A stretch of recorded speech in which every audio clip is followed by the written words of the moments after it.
अस्सलाम वालेकुम beautiful people, welcome back to my channel. सबसे पहले तो माज़रत, मैं वीडियो काफ़ी दिनों के बाद अपलोड कर रही हूँ। बस कुछ मसरूफियत ही ऐसी थी, कुछ रूटीन ऐसी चली हुई थी कि कर नहीं सकी। ये वाला नेक्स्ट क्लिप है, मतलब उसी दिन की ये वीडियो है जो मैंने आपके साथ अपनी लास्ट वीडियो शेयर की हुई है, क्लीनिंग से रिलेटेड जो मेरा व्लॉग था।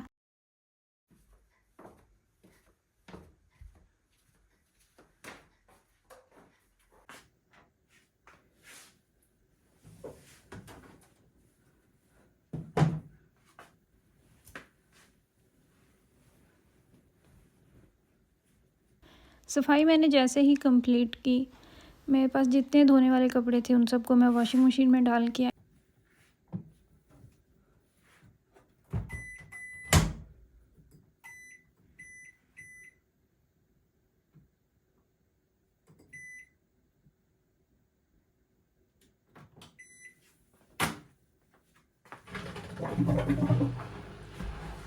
अब मुझे टेंशन थी कि मैंने खाना बनाना था। टाइम काफ़ी हो चुका है। मेरे हस्बैंड की जॉब की टाइमिंग ऐसी है कि वो शाम की टाइमिंग घर आते हैं, तो इस वजह से मैं रिलैक्स थी। बच्चों के लिए मैंने दिन में कुछ ना कुछ बना के रखा हुआ था कि वो जब स्कूल से आते ही वो कुछ खा लें।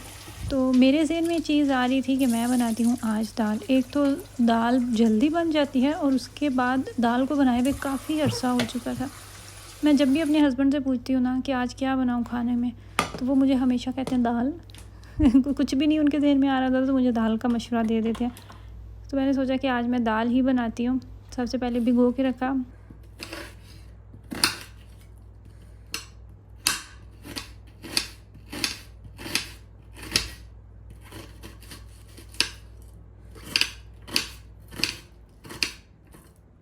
मूंग की दाल मैं बना रही हूँ। कोई इसकी वो मुश्किल या कोई कॉम्प्लिकेटेड रेसिपी नहीं है, बिल्कुल आसान सी इसकी रेसिपी है। वही सेम तरीका है जो कि हमारे नॉर्मल घरों में बनता आ रहा है, जिस तरीके से हमने अपने बड़े बुज़ुर्गों को, अपनी माओं को बनाते हुए देखा है, सेम वही तरीका है। वैसे तो आप यूट्यूब पे किसी भी चीज़ का रेसिपी ओपन करते हैं ना, तो उसमें कई उसके तरीके वो बता रहे होते हैं। मुझे लगता है एट द एंड जाके चीज़ें सेम ही हो जाती हैं, कोई इतना ख़ास फ़र्क नहीं आता। मैंने देसी घी बनाया हुआ था, इस बर्तन में मैंने बनाया था। देसी घी बनाना कोई मुश्किल नहीं है। अक्सर लड़कियों का ये सवाल आता है, बहुत सारे लोगों को तो पता भी है, लेकिन उन लोगों को जिन्हें आइडिया नहीं है, उन लड़कियों को, कि देसी घी बनाना कोई मुश्किल नहीं है। बटर लें आप, उसको आप एक पैन में रखें, उसको आप हल्की आंच पे रख दें पिघलने के लिए। हल्की हल्की सी जब उसके ऊपर वो जो लस्सी है वो अलहदा हो जाती है, वो जब ब्राउन हो जाए ना तो आप उसको अलहदा कर लें। वो ऑटोमेटिकली बर्तन के साथ चिपक जाती है और जो आपका देसी घी होता है ना वो साइड पे हो जाता है। तो खैर देसी घी मैं यूज़ कर चुकी थी। इस बर्तन में थोड़ा सा बचा हुआ था, जमा हुआ था साइडों पे, तो मैंने उसको गर्म करके ना, तो पोनी की मदद से, मतलब छलनी की मदद से मैंने उसको इसके अंदर डाल लिया। यहाँ पे भी सेम वही काम होते हैं रोज़मर्रा के जो कि पाकिस्तान में होते हैं। और मुझे लगता है पाकिस्तान की निस्बत ना यहाँ पे ज़िंदगी ज़्यादा मसरूफ़ है मदर्स की। अगर मैं पाकिस्तान को और जर्मन लाइफ को कंपेयर करूँ तो मुझे पाकिस्तान में एक चीज़ मुश्किल लगती है, वो है हो सकता है बहुत सारे लोगों को ये चीज़ नहीं मुश्किल लगती हो, लेकिन मैं ख़ुद के लिए वो सोचूँ ना तो आदत नहीं है, रूटीन नहीं है। तो मुझे ये मुश्किल लगता है जो बच्चे यूनिफॉर्म पहन के जाते हैं ना, तो वो डेली आपने बच्चों का रेडी करके रखना चाहिए। तो आपके पास 2 सेट रखे हुए हैं, 3 सेट रखे हुए हैं, मैक्सिमम 3 होते हैं, 2 होते हैं नॉर्मल तो, लेकिन ज़्यादा आप करें चलो 3 कर लें, एक साथ एक्स्ट्रा मिला लें। लेकिन फिर भी वो मुझे मुश्किल लगता है कि बच्चों को रेडी करना। फिर मुझे बच्चों की वहाँ पे तालीम बहुत वो मुश्किल लगता है ना सेटअप, कि बच्चे सारा दिन स्कूल होते हैं, उसके बाद आते हैं, तो ट्यूशन वहाँ पे मस्ट है। ट्यूशन के बगैर आपका बच्चा चल ही नहीं सकता। तो वो मुझे थोड़ी सी चीज़ मुश्किल लगती है। लेकिन अगर बाकी सारी चीज़ें देखी जाए ना, तो जो यहाँ पे रहने वाली मदर्स हैं, इनकी ड्यूटीज़ ज़्यादा है। घर के काम करें, बच्चों को पिक एंड ड्रॉप की भी आपने सहूलत देनी है। सम टाइम आपको ग्रोसरी भी करने जाना पड़ता है। फिर कोई ना कोई अपॉइंटमेंट होती है, बच्चों की होती है, बच्चों के स्कूल होती है, आपकी अपनी होती है। तो ये सारी चीज़ें मिला के ना दिन आपका ऐसे ही गुजर जाता है। मैं सुबह से काम लगी हुई थी और मैंने कुछ भी नहीं खाया हुआ था, और यहाँ पे अब शाम हो रही थी, 4 से 5 के दरमियान था टाइम। तो मैंने फिर मुझे कुछ भी समझ नहीं आई कि मैं क्या खाऊं। तो ये वाली चॉकलेट फिर मैंने खाई। इसके अंदर क्रीम की फीलिंग होती है, बहुत स्ट्रॉन्ग चॉकलेट का टेस्ट नहीं होता। ऑफ़ कोर्स मीठा होता है, और मीठा खाली पेट मैं तो बिल्कुल भी प्रेफर नहीं करती, खाया ही नहीं जाता। उसके बाद फिर खाना खाने पे दिल नहीं चाहता। बच्चों की भी सेम यही रूटीन रखी हुई है कि खाना खाने से 2 घंटे पहले नाश्ते का टाइम है, लंच है या डिनर है, तो 2 घंटे से पहले आप कुछ भी और नहीं खा सकते, स्नैकिंग आप नहीं कर सकते। आपने जो कुछ भी खाना है ना, एक तो खाना खाने के फ़ौरन बाद से आप चाय खा लें, या फिर आपने खाना खाने से 2 घंटे पहले तक कर सकते हैं। तो इस चीज़ ने मेरी बहुत हेल्प किया। इसका ये है कि हम बच्चों को डिफरेंट तरह के स्नैक्स ला के देते हैं, लेकिन ये है कि वो फ़िज़ूल टाइम में खाते नहीं हैं। खैर ज़ावियार जो है यहाँ पे ये भी पहुँच चुका था, तो इसको भूख लगी हुई थी, फिर मैंने इसको खाना खिलाया। इसके लिए चावल पका के रखे होते हैं हमारी फ्रिज में। अब तो हमेशा से सालन रोटी भी होता है, सालन होता है और साथ में चावल ज़रूर रखे होते हैं। एक दिन चावल पकाती हूँ, वो 2 दिन निकल जाते हैं, क्योंकि इसको माशाल्लाह से इतने राइस पसंद है ना।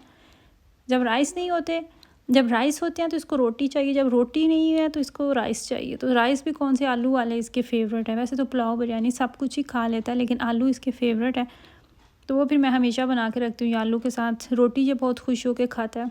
खैर सालन मैंने बनने के लिए रखा हुआ था, सैलड भी मैं बना के रख चुकी थी, और मुझे इस बात की तसल्ली थी कि आज सारा दिन मैंने काम किया है, मैंने घर को खूब अच्छे से मांजा लगाया है, कपड़े भी धुलने के लिए डाल दिए हैं, खाना मैं बना रही हूँ। ये भी अब नेक्स्ट डे भी चलने वाली है दाल, नेक्स्ट डे मुझे और कुछ नहीं बनाना पड़ेगा। तो इस वजह से मैं रिलैक्स थी कि चलो कोई नहीं, खैर है बेटा, आज के दिन इतना काम किया है ना, तो सुबह भी तो फिर रेस्ट तुम्हें ही मिलनी है ना।